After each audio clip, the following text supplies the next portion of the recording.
السلام علیکم ورحمۃ اللہ وبرکاتہ۔ بسم اللہ الرحمن الرحیم۔ ناظرین، آپ دیکھ رہے ہیں دی وائس آف چترال۔ میں ہوں آپ کا میزبان نور نبی خان۔ آج ہم بات کریں گے روڈ کے حوالے سے۔ روڈ ایک بنیادی ضرورت ہے جو کسی بھی ملک کی ترقی، معاشرتی بہبود میں اہم کردار ادا کرتی ہیں۔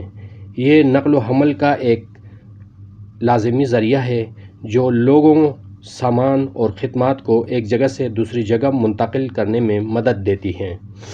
روڈ کی تعمیر سے نہ صرف شہری اور دیہی علاقوں کو آپس میں جوڑا جاتا ہے بلکہ یہ معیشت کو مضبوط بنانے، کاروبار کو فروغ دینے اور عوام کو روزگار کے مواقع فراہم کرنے میں بھی اہم کردار ادا کرتی ہیں۔ روڈ کی اچھی حالت اور مناسب دیکھ بھال عوام کے لیے محفوظ اور آسان سفر کو یقینی بناتی ہے، جبکہ خراب سڑکیں نہ صرف حادثات کا باعث بنتی ہیں بلکہ وقت اور وسائل کے ضیاع کا بھی سبب بنتی ہیں۔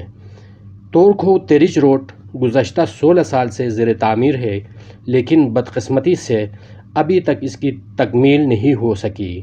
اس تاخیر نے علاقے کے عوام میں شدید بے چینی اور مایوسی پیدا کر دیتی ہے۔ یہ روڈ نہ صرف مقامی لوگوں کے لیے اہمیت کا حامل ہے بلکہ اس سے علاقے کی معاشی ترقی، روزگار کے مواقع اور نقل و حمل میں آسانی بھی ممکن ہو سکتی تھی۔ تاہم مسلسل تاخیر کی وجہ سے لوگوں کو شدید مشکلات کا سامنا ہے۔ اس میں سفر کی دشواریوں کے ساتھ ساتھ روزمرہ کے کاموں میں رکاوٹیں شامل ہیں۔